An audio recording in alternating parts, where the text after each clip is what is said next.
Ya pemirsa, Presiden Republik Indonesia Prabowo Subianto resmi mereshuffle jilid 2 melalui terbitnya sejumlah keputusan Presiden atau Kepres pada Rabu 17 September 2025 sore. Perombakan kali ini tidak hanya menyasar kursi menteri, tetapi juga pejabat tinggi di lingkup istana dan lembaga pemerintah. Dalam Kepres nomor 96P tahun 2025, Presiden Prabowo memberhentikan Erick Thohir dari jabatannya sebagai Menteri BUMN, Sulaiman Umar sebagai Wakil Menteri Lingkungan Hidup dan Kehutanan, Hasan Nasbi dari posisi Kepala Komunikasi Kepresidenan atau PCO, serta Anto M. Putranto dari jabatan Kepala Staf Kepresidenan KSP. Adapun yang dilantik, yang pertama, Komjen Pol Purnawirawan Ahmad Doviri. Doviri dilantik menjadi penasihat khusus Presiden bidang keamanan dan ketertiban masyarakat dan reformasi kepolisian. Pria kelahiran 4 Juni 1967 ini pernah menjabat sejumlah posisi penting, yakni Kapolda Jawa Barat, Kabintel Polri pada 2021, dan sebagai Wakapolri. Yang kedua, Letjen TNI Purnawirawan Jamari Caniago. Jamari Caniago menjadi Menteri Koordinator Bidang Politik dan Keamanan atau Menko Polkam, menggantikan Budi Gunawan. Pria kelahiran 8 April 1949 ini pernah menjabat sebagai Pangkostrat dan Kepala Staf Umum TNI. Yang ketiga, Erick Thohir menjadi Menpora. ET menjadi Menteri Pemuda dan Olahraga atau Menpora. Sebelumnya, ia menjabat sebagai Menteri BUMN. Erick menggantikan pos menteri yang sebelumnya diisi oleh politisi Golkar Dito Aryo Tejo. Selanjutnya, Muhammad Kodari.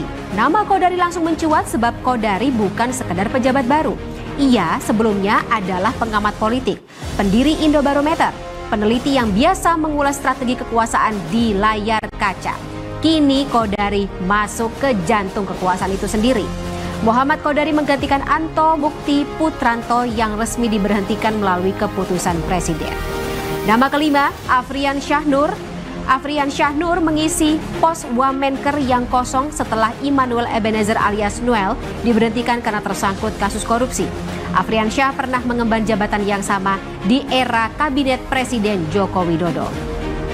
Selanjutnya, Rohmat Marzuki. Rohmat Marzuki mengisi pos Wakil Menteri Kehutanan. Ditunjuk menjadi Wamenhut, Rohmat Marzuki diketahui memiliki latar belakang pendidikan bidang kehutanan. Rohmat mendapat gelar sarjana dari Fakultas Kehutanan Universitas Gadjah Mada. Berikutnya, Farida Fariha. Farida Fariha menjabat sebagai Wakil Menteri Koperasi. Farida mengisi pos yang sebelumnya dijabat oleh Ferry Juliantono, yang kini menjabat sebagai Menteri Koperasi. Farida menjadi Wakil Sekretaris Pimpinan Pusat Fatayat NU periode 2022-2027. Nama selanjutnya, Angga Raka Prabowo. Wakil Menteri Komunikasi dan Digital dalam Kabinet Merah Putih. Sebelumnya, Angga Raka Prabowo didapuk sebagai Kepala Presidential Communication Office atau PCO atau Kantor Komunikasi Kepresidenan KKP. Angga menggantikan Hasan Nasbi yang menjabat sejak 19 Agustus 2024. Nama selanjutnya pemirsa, Nani Sudaryati Deak. Dikenal sebagai jurnalis senior, kini namanya semakin dikenal dalam dunia pemerintahan setelah dilantik oleh Presiden Prabowo Subianto sebagai Wakil 1 Badan Pengentasan Kemiskinan periode 2024-2029 dan kini menjabat sebagai Wakil Kepala Badan Gizi Nasional atau BGN. Selanjutnya, Sony Sanjaya.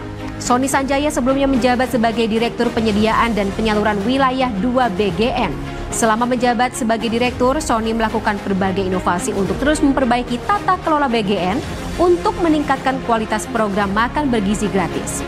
Kini, Sony menjabat sebagai Wakil Kepala BGN. Nama terakhir yang masuk ke dalam Kabinet Merah Putih saat ini, Sarah Sadika. Sarah Sadika sebelumnya menjabat sebagai Deputi Bidang Pengembangan Strategi dan Kebijakan Lembaga Kebijakan Pengadaan Barang Jasa Pemerintah atau LKPP dan saat ini dilantik Presiden Prabowo Subianto sebagai Kepala LKPP.